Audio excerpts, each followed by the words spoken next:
சொல்லிட்டு சொன்னாங்க, உன் இருதயம் கொந்தளிச்சுட்டு இருக்கு அப்படின்னு சொன்னாங்க. நான் அதையும் ஒரு கவனிப்பு இல்லாம அப்படி விட்டுட்டேன். 3வது இன்னைக்கு காலையில சொன்னாங்க, தேவனுடைய சத்தத்திற்கு அவர் உனக்கு சொன்னதுக்கு நீ கீழ்ப்படியல. அந்த வார்த்தை தான் என் உள்ளத்தை அப்படி இருதய கட்டடம் அப்படி குலுங்கிற்று. தேவனே, நான் உங்களுடைய சத்தத்துக்கு கீழ்ப்படியாத காரணத்தினால் எனக்கு இவ்வளவு பெரிய தீங்கு, இவ்வளவு பெரிய தண்டனை. ஆனாலும் நீர் என்னை கைவிடாதபடி என்னை வழி நடத்தினீர். நான் இன்றைக்கு உபாச ஜெபத்தை எப்படி ஆயிடும் இந்த சாட்சியை நான் சொல்லியே தீரணும். முதலாவது வீடு வீடா போவான் சாபம் விட்ட அது சொல்லும் பொழுது எனக்கு ஆடுமனேரியில சொந்த வீடு, 2 மாடி வீடு. நான் அதுல இருந்து எனக்கு 5 குழந்தைகளும் அங்கதான் பிறந்தது. ஆனா அந்த வீட்டை விட்டு தன்னாலே நான் வெளியே வந்த மாதிரி வந்து வேற இடங்கள்ல இருந்தேன். ஆனால் என் தேவ ஆவியானவர் என்னோட கூட இருந்து என் காரியங்களை எல்லாத்தையும் வாய்க்க செய்தார். என் மகன் வீட்டுல போய் நான் அங்க இருந்தேன். ஆனா தனிமையில தான் வாடகை 8000 வாடகையில இருந்தேன்.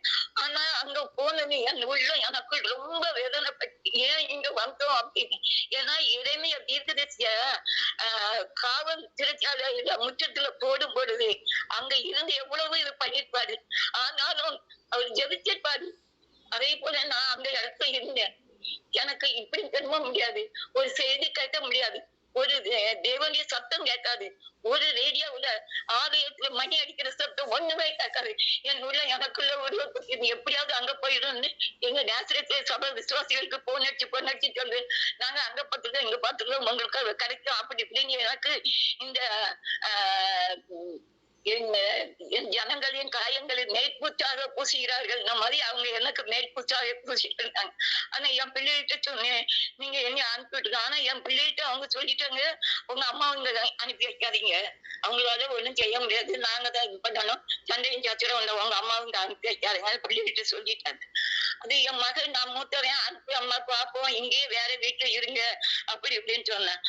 ஊழியக்கார மகன் தான் சொன்னா விசுவாசின்னு சொல்றீங்க, அவங்க எங்ககிட்ட ஒரு பேச்சு பேசுறாங்க, உங்ககிட்ட ஒரு பேச்சு பேசுறாங்க. அப்போ அந்த ராத்திரியிலேதான் கடவுள் என்னோட பேசினா, நீ போ நான் உன்னோட கூட இருக்கேன்னு. நான் 2வது மகன் கொஞ்சம் குடிப்பான், ஆனாலும் ஜோம் பண்ணிட்டு அவனை தான் கூட்டிட்டு நான் நேசத்துக்கு வந்து ஒரு ரூம் எடுத்து 2 நாள் ஒரு நாளைக்கு வாடகை 1000 ரூபா நாங்க சாப்பிட்டோம். ஆட்டோவிலேயே நான் சுத்தி பார்த்தேன். அப்படி 2 நாளும் நான் பார்த்தேன். ஆனா அதுக்கு முன்னாடி இதுக்கு நம்ம வீடு பார்த்தா அட்வான்ஸ் கொடுத்து அது இது ரூபா தருவேன் அப்படின்னு செயினை கலத்தி பேங்க்ல ஒரு அமௌண்ட் வச்சுட்டு எனக்கு கடைசி நாட்கள்ல செயின் இது எல்லாம் சீனி தூர போடக்கூடிய நாட்கள் கிட்ட நெருங்கி வந்துட்டு இனி நம்மளுக்கு இது தேவைதான் கொண்டு வச்சுட்டு அந்த ரூபாயை வச்சுட்டாங்க. 2 நாள் கிடைக்கல. 3வது நாள் ஆட்டோவில் ஏறும்போது அப்படி என் கண்ணுல கண்ணீர் தடிமிட்டு என்ன 2 மாடி வீட்டை பறந்து எனக்கு இப்போ ஒரு வீட்டுக்காக இந்த உலகத்துல அந்நியன பரதேசியமா சுத்தி தெரிகிறேன். உற்றார் உறவினர் பெற்ற பிள்ளைகள் கூட நவண்டு நிற்கிறது கடவுளே அப்படின்னு நான் சொல்லி ஆட்டோவில் அப்படி கண்ணீர் வைத்து அது எந்த கண்ணீர் இல்லை, என் சரீரத்தின் ரத்தம். ஆனாலும் அப்படி இருக்க சொன்னியா ஒரு சகோதரி எனக்கு வசனம் இது அனுப்புறாங்க, நீ பயப்படாத, நீ நினைக்கிற காரியத்தை கர்த்தர் அதிசயமாக அற்புதமாக உனக்கு செய்வார் என்ன ஸ்டேட்டஸ்ல வைக்கிறதுக்கு அந்த வசனத்தை அனுப்பிட்டாங்க. நான் அதை பார்த்த உடனே கூட என் மகனா அழகம்மா கடவுள் நம்மளுக்கு காரியத்தை வாய்க்க பண்ணுவார் அப்படின்னு அவன் சொல்லிட்டான். அவன் பைபிளே வாசிக்க மாட்டான், ஆனாலும் அவன் வாயில அந்த வார்த்தை ஆண்டவர் கொடுத்தான். அதே மாதிரி சுத்தி பந்து இருக்கும்போது ஒரு பிள்ளை என்ன கேட்டுச்சு, அம்மா வீடு இங்க கிடக்குமான்னு கேட்டதுக்குதான் சின்ன வீட்டு சொன்னேன், ஜாமத்து காணாதுமா, நீங்க போங்க உங்களுக்கு கடவுள் ஒரு வீட்டை ஆயத்தம் பண்ணி வச்சிருக்காரு போங்க அப்படின்ட்டு தீர்க்க தரிசனம் சொன்ன மாதிரி சொல்லு. அதே மாதிரி வந்தான். இப்ப இருக்கிற இடம் திறந்தது, இது அட்ரஸ் யாரு அப்படின்னு கொஞ்சம் தள்ளி ஒரு கடையில கேட்டோம்னு சொன்னாங்க. நேரா அவங்ககிட்ட போனோம், வீட்டை காட்டாங்க வச்சாங்க. தேவன் என்ன அருமையான ஒரு இடத்தை, ஒரு பங்களா மாதிரி அருமையா ஒரு இடத்தை உன்னத பார்த்த சாலமோன் ராஜா சொல்லுவாரு, எங்கேரி ஊரில் உள்ள திராட்சை செடியின் நடுவில் என் நேசர் மருதண்டி செடியை போல, அதே போல மருதண்டி செடி நடுவுதான் என் தேவன் என்னை கொண்டு வச்சிருக்காரு. தேவன் நாம மகிமைப்படுவதாக. இந்த வீட்டுக்காரர் நான் அட்வான்ஸ் கொடுத்து நான் போனேன், ஒயிட் வாஷ் பண்ணிட்டு உங்களுக்கு சொல்ற மாதிரி தான் வந்தவன்னு சாவிய தரிச்சோம்னு சொன்னார். நீங்க எவ்வளவு நாள் இருப்பீங்களோ நல்லா அழுவீங்க, வாடகை மட்டும் கிளீனா தந்துட்டேன். நான் என் தேவன் எப்படி பாருங்க, அங்கலாச்சு கொண்டிருந்தேன். நான் இந்த வீட்டுக்கு வந்த உடனே எனக்கு அகென்ஸ்டா பேசினாங்களா, உங்களுக்கு யார் வீடு பார்த்து தந்தா? தேவன். தேவன் என் காரியத்தை வாய்க்க செஞ்சார். தேவன் என்னுடைய காரியத்தை வாய்க்க செஞ்சார். தேவனுடைய நாமத்துக்கு மகிமை உண்டாகட்டும். 2வது கொந்தளிப்புன்னு சொன்னாங்க. அந்த கொந்தளிப்பு வந்து என் பிள்ளைகளை குறித்த பாரம். ஒவ்வொரு பிள்ளைகளும் நான் இவ்வளவு பலவீனம், எனக்கு 74 வயசு ஆகுது. பலவீனத்தின் மத்தியில ஒருத்தராவது நம்மளை அனுசரிச்சு இது செய்ய மாட்டேங்கிறாங்க அப்படின்னு ஒரு 2வது ஒரு மக வெளிநாட்டுல இருக்கா. அந்த மகளும் அதுக்கு மேல எனக்குள்ள ஒரு கசப்பானது. ஆனாலும் அந்த கொந்தளிப்பை தேவன் சமாதானம் ஆக்கி தருவார் என்கிற ஒரு திட நம்பிக்கை எனக்கு. ஆனா இந்த லிங்க் வந்து எனக்கு வைராதான் அனுப்புனா என் தங்கச்சி. அவ அனுப்பும்போது நான் இதை எடுத்தா பார்த்தேன், வசனங்கள் எல்லாம் அனுப்புவா. ஏதோ ஒரு லிங்க் ஜெபத்துக்கு வச்ச மாதிரி தெரியுது அப்படின்னு நான் முதல்ல அதை பார்க்கல. என்னுடைய வியாகுலம் இப்படி இருக்கிறதுனால நான் அதை பார்க்காம விட்டு திரும்ப ஒரு நாள் ரொம்ப மன கஷ்டமா இருந்தா அந்த இதை எடுத்து பார்த்தேன். ஜெபக்கூடி, அந்த ஜெபக்கூடி இருக்க இருக்க இருக்க ஜெபம் எல்லாரும் பண்ணாங்க. அப்ப எனக்கு ஒண்ணும் செய்யாது. சிஸ்டர் வந்து வசனத்தை தான் சொல்லணும். எனக்கு ஒரே கொட்டாது எடுத்து கண் கட்டிடும். இந்த இவனு என் மகன் சொல்லுவான், இவங்க அந்நிய பாஷை எல்லாம் பேசுறாங்க, அது பைபிள்ல எங்க இருக்குன்னு கேட்பான். நீ நிருசாரமா பேசாத. எனக்கு இந்த சகோதரின் மேல ஒரு பெரிய வல்லமை இருக்கு. ஆவியானவர் இவங்க சிரசின் மேல் இருக்காங்க.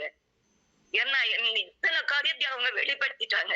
இன்னைக்கு கீழ்படியலங்கிறது என் வாலிப நாட்கள்ல நான் வந்து சண்டே கிளாஸ் நடத்து, பிபிஎஸ் நடத்திட்டு தாய்மார் கூட்டத்தில் கலந்துக்கிடுவோம். ஒரு நாள் ஜான் ரபீந்திர ஊழியக்காரங்க வந்தாங்க. ஒரு நாள் பப்ளிக் தெருக்கள்ல போய் வசனங்கள் சொல்லி அப்படி இது பண்ற ஊழியத்துக்கு நானும் அவங்க பின்னாடி போனேன். அப்ப போச்சுமே வசனம் சொல்லிக்கிட்டே போனோம். ஆனா ஒரு வசனம் சொன்னேன், நான் தான் வசனமே சொல்லிட்டு போனேன். வாலிபுலன்னு நான் தான் போறேன். அதெல்லாம் தூங்குகிற நீ மருத்துவரை விட்டு உயிர்த்தெழு. அந்த ராத்திரி அதை கொண்டுதான் அவர் பிரசங்கம் பண்ணாரு. பிரசங்கம் பண்ணி முடிச்ச உடனே என் தலையில கை வச்சு எல்லாரும் தலையில கை வச்சு ஜெபம் பண்ண போனோம். கை வச்சு ஜெபம் பண்றதுக்கு போய் முழங்கால் போட்டேன். கடவுள் உன்னை வடநில மாநிலத்துக்கு ஊழியத்துக்கு அழைக்கிறாரு. நீ ஊழியத்துக்கு அழைக்கிறாரு. நீ ஊழியக்கார மகா, நீ ஊழியக்கார மகா, விரும்பி பிரகாசி அப்படின்னு சொல்லி எனக்கு ஜெபம் பண்றாங்க. நான் எனக்கு தாய் இல்ல. இந்த பாப்பா கிட்ட நின்னுதான் நான் வளர்ந்தேன். அதை பத்தி சரியா ஒண்ணு நான் எடுத்துக்கிடாததுனால அந்த இது எனக்கு கல்யாணம்னா லவ் மேரேஜ் தான். கண்ணின் இச்சையினால நான் அந்த ஆசீர்வாதத்தை இழந்ததுனால என் புருஷன் வந்து 2nd கிரேட் வாத்தியார். நான் சத்துணம் டீச்சர். அப்படி இருந்து எங்களுக்கு ஒரு சாபம். ஏன்னா ஆண்டவருடைய சத்தத்துக்கு நான் செடி கொடுக்கலையா, உலக இச்சைக்கு கீழ்படின்னு. அதனால அவர் சரியான தண்டனை. அதெல்லாம் சொன்னா ரொம்ப நேரம் ஆகும். அவ்வளவு ஒரு தண்டனையை தாங்கி நான் வந்தேன். ஆனாலும் என் தேவன் என்னை கைவிடவில்லை. நான் வந்து சிஎஸ்ஐ தான். நான் வந்து ஒரு 20-25 வருஷத்துக்கு முன்னாலே கன்வெர்ட் ஆகி எஸ்டி சர்ச்சுக்கு போனேன். ஆனா எங்க இருந்தாலும் வேதம் ஒன்றே, ஆராதிக்கிற முறைதான் வித்தியாசம். ஆனா கடவுள் சொன்னபடி 6 நாள் வேலை செய்து 7வது நாள் ஓய்ந்திருப்பாயாக. அந்த மதி அதை நான் பரிசுத்தப்படுத்தி ஆசீர்வதிக்கிற இந்த மதி அந்த எஸ்டி சர்ச்சு 7வது ஓய்வு நாள் சர்ச்சில தான் நான் போயிருந்தேன். ஆண்டவர் என்னை வட மாநிலத்துக்கு ஊழியத்துக்கு போய் என்ன சொன்ன தேவருக்கு நான் கீழ்ப்படியாம இருந்ததுனால என்ன ஒரு சர்ச்சிலேயாவது ஊழியம் செய்ய வச்சார். என்ன நாங்க மிஷன் ரிப்போர்ட் வாசிப்பேன், படிப்பேன், சிறப்பு செய்தி பேசுவேன், இப்படி ஸ்டடி எடுத்தேன். ஏன்னா இந்த சண்டே கிளாஸ் பாதி பெரியவங்களுக்கு பாடம் எடுக்கணும். காலையில வந்து ஆராதனை இப்படிதான் நடக்கும். ஒவ்வொரு கிளாஸா வகுப்பா பிரிச்சு வச்சுறாங்க. அதுலயும் நான் பாடம் நடத்தினேன். பாடம் நடத்தும் பொழுது நான் அடுத்த வாரம் நீங்க பாடம் நடத்துங்கன்னு புக் தந்துட்டாங்க. நானும் கேட்டு வாங்கிட்டேன். ஆனா ஆவியானவர் வந்து என்ன ரொம்ப அதிசயமா நடத்தினாரு. நான் அதை பத்தி படிச்சுக்கிட்டே இருந்தேன். ஆனா அதுக்கு அடுத்த வாரத்துல சாத்தம் பூந்துட்டான். உடனே சபத் கிளாஸ் செக்ரட்டரி வந்து என்னை கூப்பிட்டாரு. அவரு என்ன சார் அப்படின்னா, நீங்க தான் கேட்டு வாங்கிருக்கீங்க, பெரியவங்களுக்கு பாடம் எடுக்க போறீங்கன்னு தாளமா சொன்னாரு. நான் எனக்கு கொஞ்சம் கோவப்படுறேன்னா, நான் புத்தகத்தை புடிச்சிடமா அப்படின்னு எனக்கு டக்குன்னு மண்டையில ஏறிச்சு. ஆனாலும் ஆவியானவர் என்னோட அசைவாடினாரு. நான் உடனே சொன்னேன், பரிசுத்த ஆவியானவர் அசைவாடுறது யாரும் கருதல் செய்யாதீங்கன்னு கையை கட்டி சொல்லிட்டு பேசாம இறங்கிட்டேன். அடுத்த வாரம் பாடம் நடத்தினேன். எல்லாரும் பாடம் நல்லா நடத்தணும். எனக்கு பெருமை வேண்டாம். ஆவியானவருடைய நாமம் மட்டும் மகிமைப்படுது. ஆனா அதுலயும் ஒருத்தர் குற்றம் கண்டுபிடிச்சு கேட்டாங்க, நீ வியாழக்கிழமை பாடத்தை நடத்துனியான்னு. நான் ஒவ்வொரு கிழமையும் சொல்லி பாடம் நடத்தல. அந்த பாடத்தை படிச்சுட்டு உங்களுக்கு சுருக்கி நான் கருத்துக்களை எடுத்து சொல்லிட்டேன் அப்படின்னு. அதே மாதிரி மகளிர் தினம் அன்றைக்கும் என் தேவ ஆலயத்துல வச்சு சத்தியத்தை பேசுறதுக்கு என் தேவன் அழைத்தார்.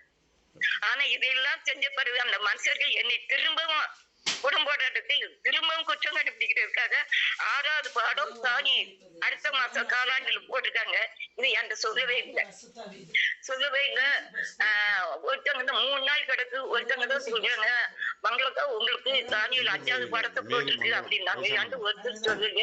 இருந்தாலும் நான் நெட்ல கொஞ்சம் தானியலை பற்றி எடுத்து வச்சுட்டு பைபிள் அது கடையில எனக்கு சோம் இல்லாம வந்துட்டு எனக்கு இலக்கு மார்க்ல கேன்சர். நான் சிஎம்சி ஹாஸ்பிட்டல் தான் காமிச்சோம். அதுலயும் கூட எனக்கு தேவன் பெரிய அற்புதத்தை செஞ்சார். அதை சொன்னா ரொம்ப நேரம் ஆயிரும். அப்படி ஒரு அற்புதத்தை தேவன் அந்நியனும் பரதேசிமான் ஒரு சேவிங்ஸ் இல்ல. என் தேவ ஆவியானவர். நான் யாராவது எதுக்காட்டாலும் உடனே கொடுத்துருவேன். என்கிட்ட 2 இருந்தா 1 கொடுத்துருவேன். என்ன சாப்பிட்டு யாரு கொடுத்தாலும் உடனே கொடுப்பேன். எனக்கு யாருக்கும் கொடுக்கணும்னு என்ன வைக்கும்.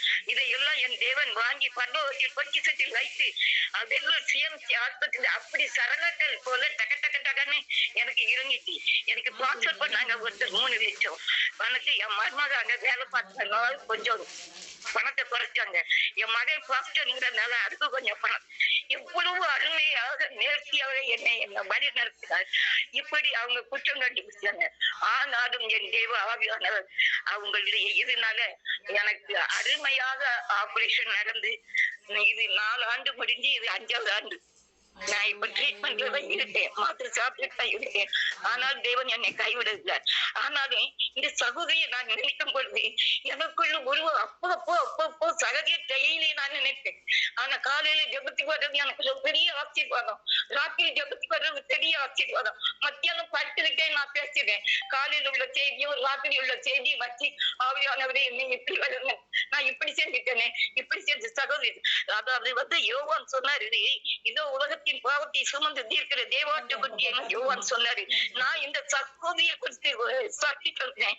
வேதப்பாரனாகிய எஸ்ரா எவ்வளவு உண்மையுமா சத்தியத்தை தூக்கி உடைத்தார். அது போலவே இந்த சகோதரி நிமித்தமாக தேவ ஆவியானுடைய வல்லமை மாத்திர அவருடைய ஆவியை சரீரத்தில் இருக்கிறது. இதை நான் கண்டு உணர்ந்ததனால இந்த சாட்சியை நான் சொல்லிடுறேன். தேவன் தான் சாட்சியை ஆசீர்வதிப்பாராக.